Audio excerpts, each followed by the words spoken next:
Yeah, good morning students. In continuation of ultraviolet spectroscopy, this is the 7th lecture and also last lecture, as only one topic is left over in the syllabus, that is about the application of Beer's law. Beer's law application.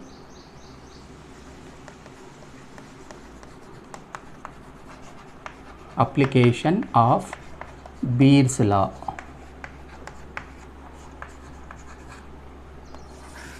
Now there are two applications included for Beer's law. One is determination of dissociation constant of acid. Dissociation constant of acid,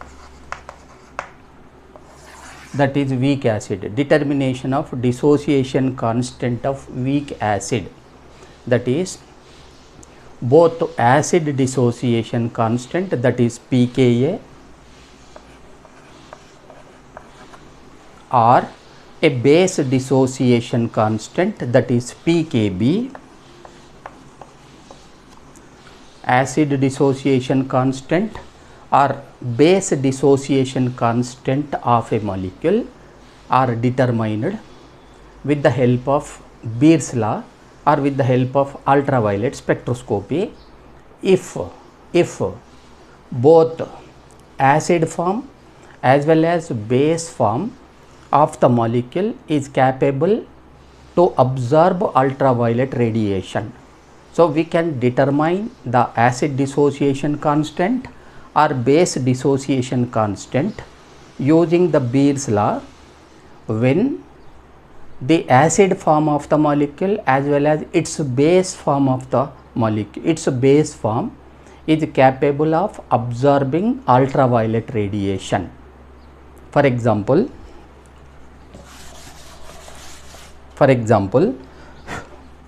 you take a molecule like Ha plus H2O,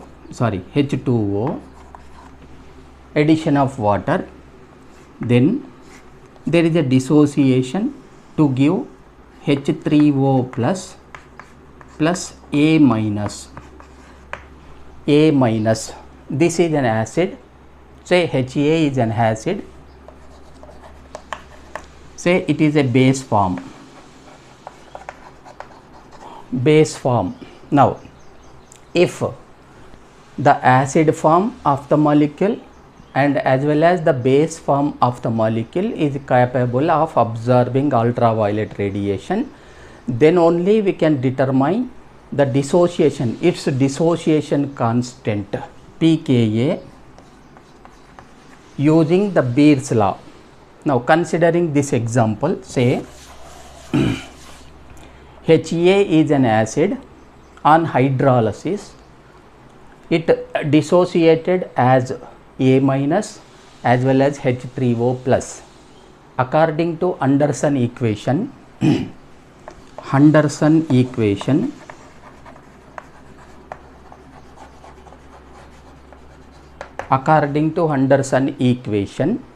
the pKa will be given by is equal to pH plus log concentration of acid divided by concentration of say A minus.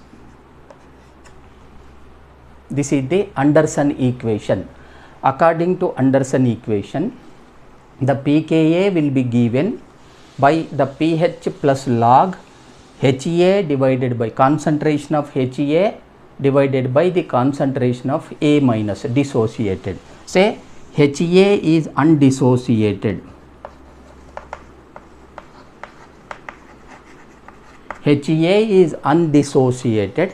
Whereas A minus is dissociated species. Dissociated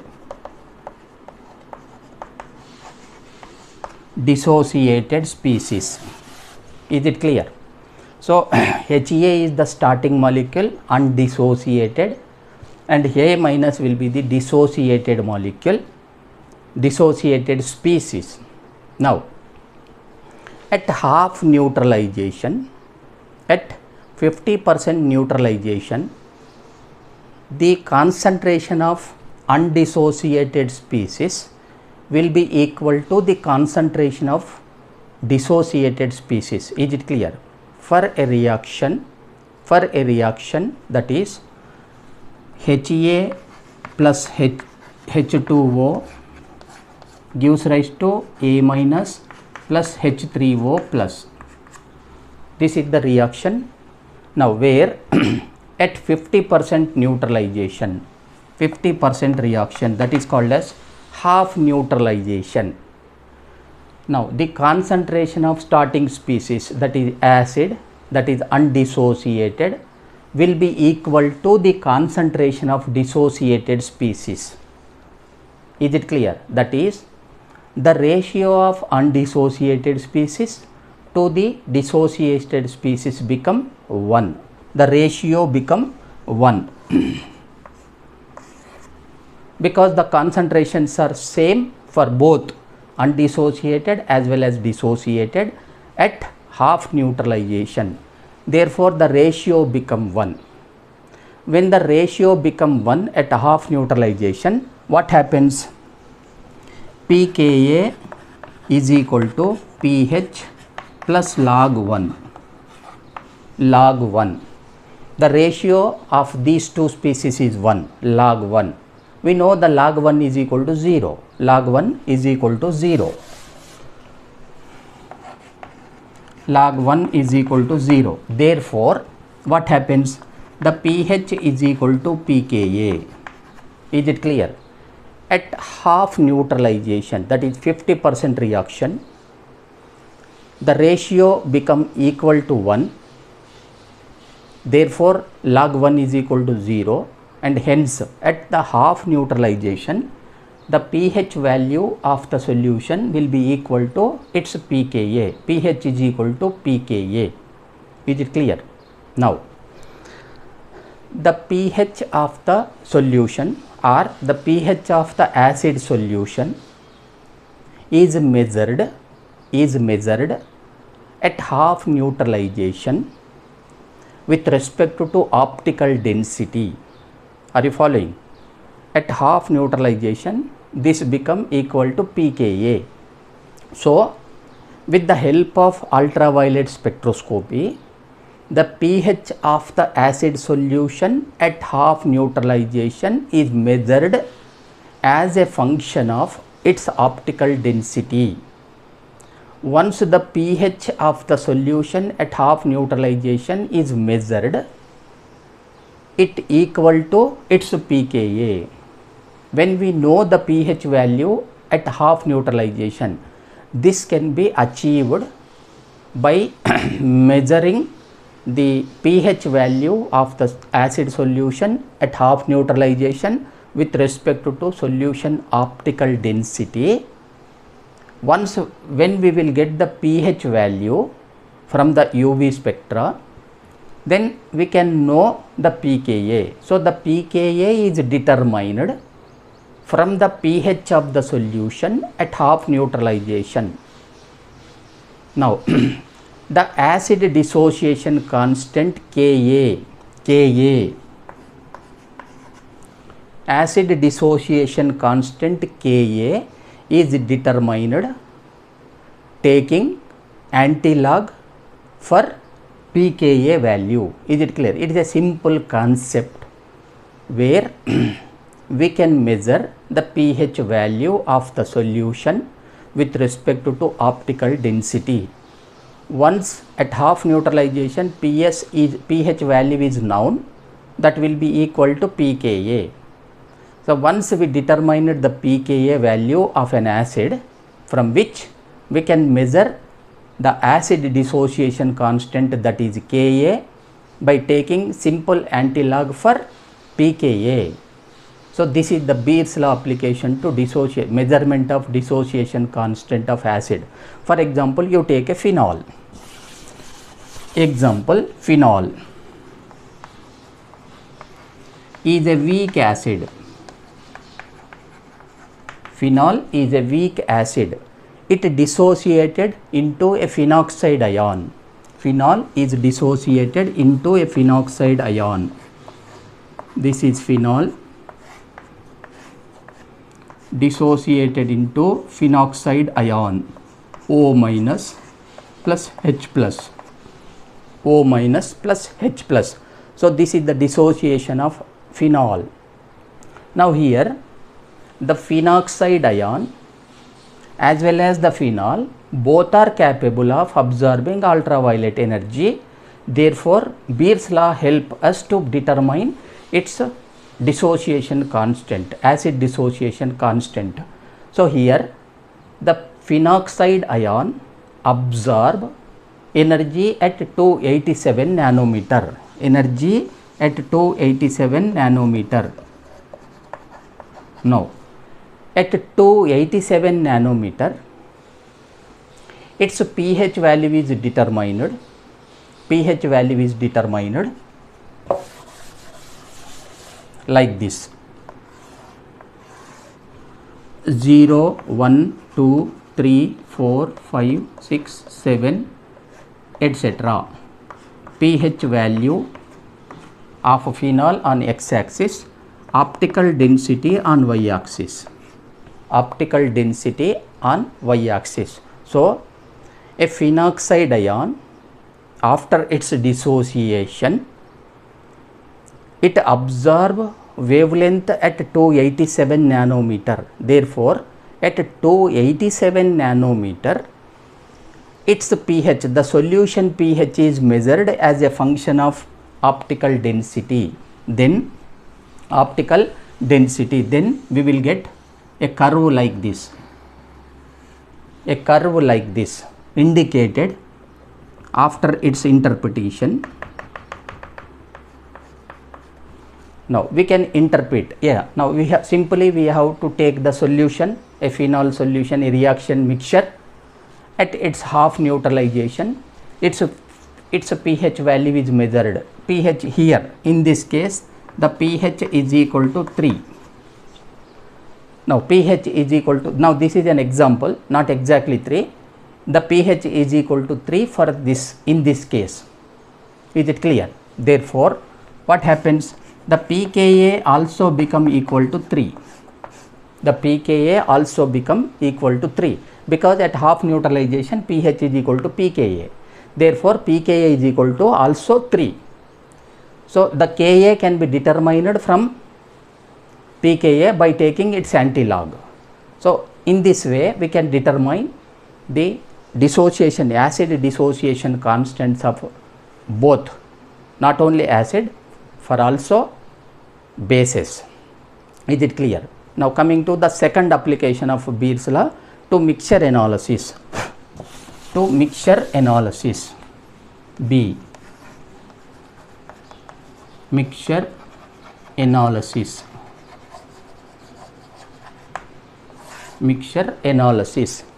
Now a mixture is nothing but it is a compound consisting of more than one components. A compounds which contain more than one components is called as mixture. Now the Beer's law also helped us to determine either concentration or amount of each component, amount or concentration of each component. Say for example we have one component, say we have a compound, a mixture,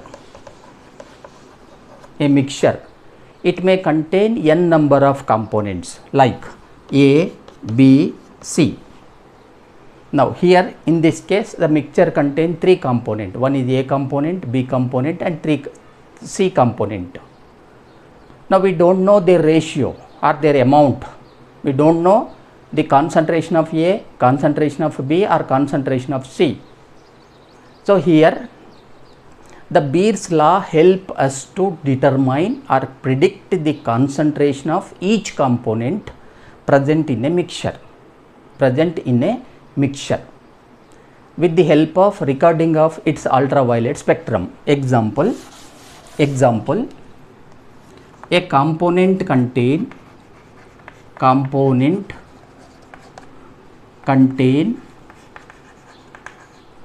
X component and Y component. A mixture contain a mixture contain here one is X component, another one is Y component. When we record its ultraviolet spectrum, now you can see, we can observe. Now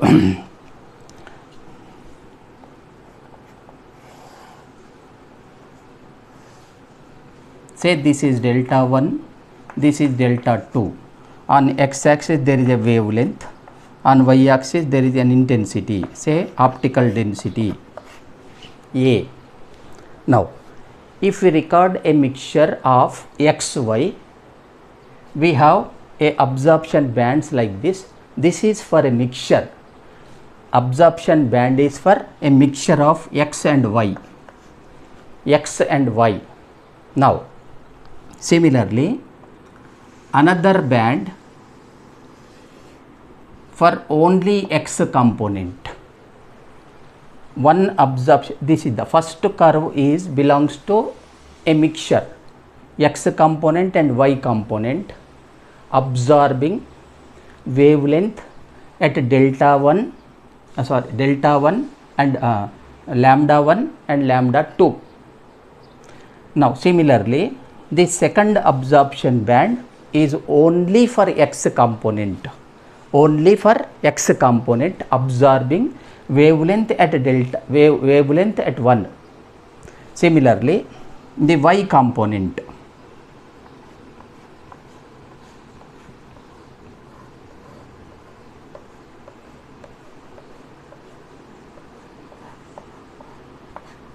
now you can observe the first absorption belongs to XY mixture, where a mixture absorbed wavelength due to one component X and another component Y at wavelength 1 at wavelength 2. Now the second band corresponding to only X component at wavelength 1. The third absorption is due to only absorption is due to only Y component at wavelength 2. Is it clear? Now a mixture UV spectrum look like this. One band for only Y component, one band for only X component, one band for both components, X component and as well as Y component. Is it clear? Now the absorption maxima for a mixture at wavelength 1 and wavelength 2 is the sum of whatever the absorption maxima for a mixture at wavelength 1 and wavelength 2 will be the sum of absorption maxima of X component and absorption maxima of Y component at wavelength 1 and wavelength 2. Now according to the Beer's law,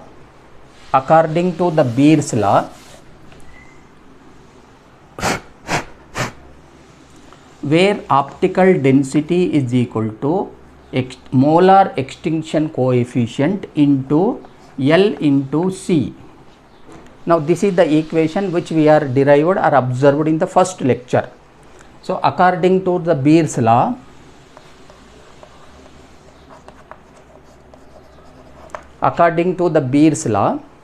the absorption coefficient, the optical density of a mixture or optical density is equal to molar extinction coefficient into path length into concentration. Let us apply Beer's law to our mixture. That is,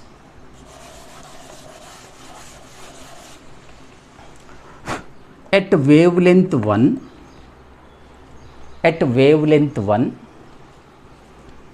A is equal to optical density is equal to molar extinction coefficient of X component.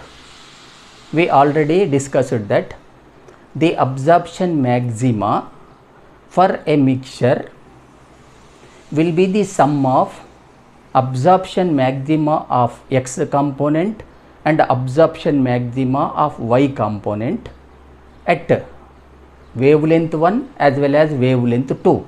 Therefore, at wavelength 1, the optical density is equal to extinction coefficient of X component into, say we can designate it as 1, extinction coefficient of X component into L into concentration of X component,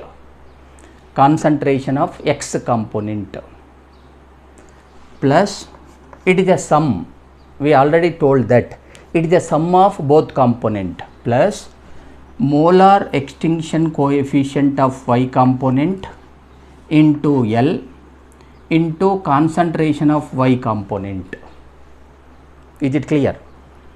So, whatever the optical density of a mixture at wavelength 1 is due to both X component and Y component. It is a sum of X component and Y component. Therefore, extinction coefficient of X component at wavelength 1, concentration of X component, extinction coefficient of Y component and concentration of Y component. Similarly, this is optical density at wavelength 1 for a mixture, say this is 1. Similarly, optical density at wavelength 2 will be A, say this is A1, this is A2 is equal to molar extinction coefficient of X component into L into concentration of X component, where at wavelength 2, plus molar extinction coefficient of Y component into L into concentration of Y component at 2, that is wavelength 2. Is it clear? So, for a mixture we can observe two absorption maxima, at one at delta 1, second at delta 2, so that the optical density at wavelength 1 will be the sum of X component and Y component for a mixture. Similarly, the optical density at wavelength 2 will also sum of X component and Y component for a mixture. Is it clear? Next, the molar extinction coefficients values, say now this is at wavelength 1 and molar extinction coefficient of X component wavelength 2, molar extinction coefficient of Y component at wavelength 1, molar extinction coefficient of Y component at wavelength 2. Is it clear? Are you following? So, in these equations, the molar extinction coefficient of X component at wavelength 1 and Y component at wavelength 2, and similarly X component at wavelength 2, Y component at wavelength 2 is separately determined taking a standard solutions of X component and Y component.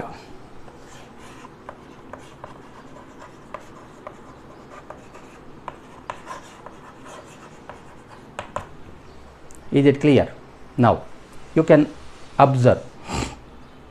So, to calculate the concentration of each component, here X and Y, we need molar extinction coefficient of both X component and Y component at wavelength 1 and wavelength 2.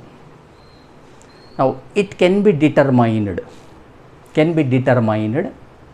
taking a standard solution of X component and standard solution of Y component. It is determined for X and Y component one time at wavelength 1, second time at wavelength 2. So, we can determine these values. Is it clear? Then once the optical density of the solution of the mixture is known, measured, so we have extinction coefficient of x component, y component at wavelength 1 and wavelength 2, which is determined, obtained by measuring with the help of a standard solution of x component and y component. Next, with the help of ultraviolet spectroscopy for a mixture, its optical density is measured. The optical density of mixture is measured at delta wavelength 1 and wavelength 2. You can see here. Now this is the equation which related or which stands for the absorption or optical density of a mixture is the sum of x component and y component. Now from the equations, the molar extinction coefficients are measured from the standard solution of individual components, and then with the help of ultraviolet spectroscopy, the optical density of a mixture is measured at wavelength 1 and wavelength 2. Is it clear? Now you can see here, we know the wavelength value from the spectrum, optical density is also known from the spectrum, and molar extinction coefficient value is measured for its standard. Then we know the L value, path length value.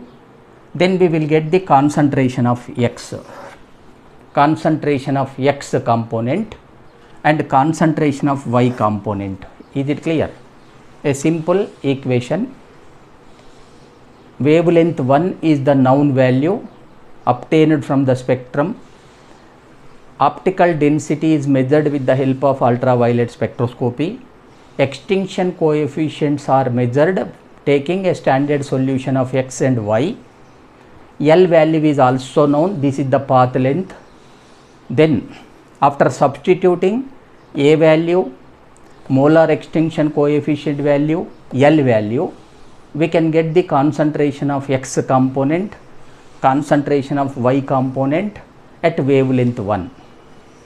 Similarly, substituting optical density of the mixture at wavelength 2 in this equation, in the second equation, extinction coefficient value obtained at wavelength 2 into L value, then we will get concentration of x component and concentration of y component at wavelength 2.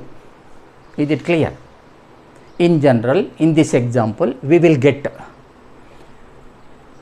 maximum concentration of x at lambda wavelength 1 and minimum of wavelength y component at wavelength 1, maximum of y component at wavelength 2. As we observed in the spectrum, the y component of its individual absorption appear at wavelength 2. That indicated the y component is not responsible for absorption of wavelength 1. Similarly, the x component is also not responsible for the absorption of wavelength 2.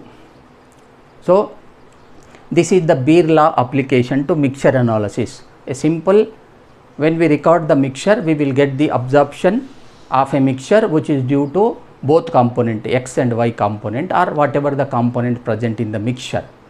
Then we have to measure their molar extinction coefficient value at known wavelength values.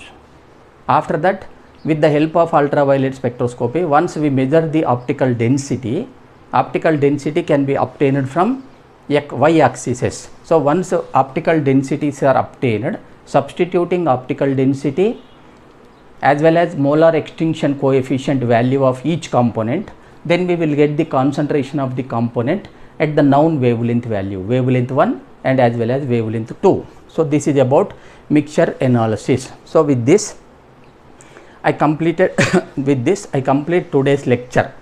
Now according to your syllabus, only 2 applications are included in the syllabus for Beer's law. Now therefore with this I completed the total chapter.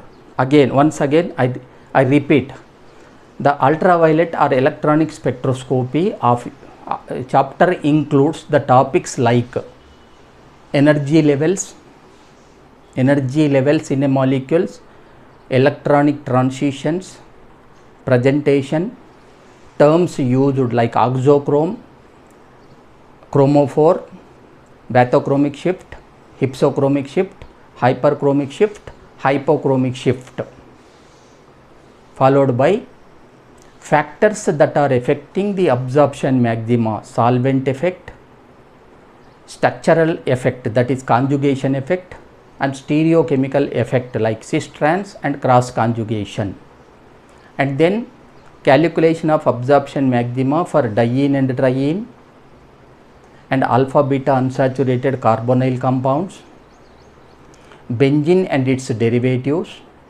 diketones, polynuclear aromatic hydrocarbons, as well as a polyenes with the help of Woodward and Kahn rules, and then Beer's law application to acid dissociation, measurement of acid dissociation constant and mixture analysis. This is about the syllabus of electronic or ultraviolet spectroscopy.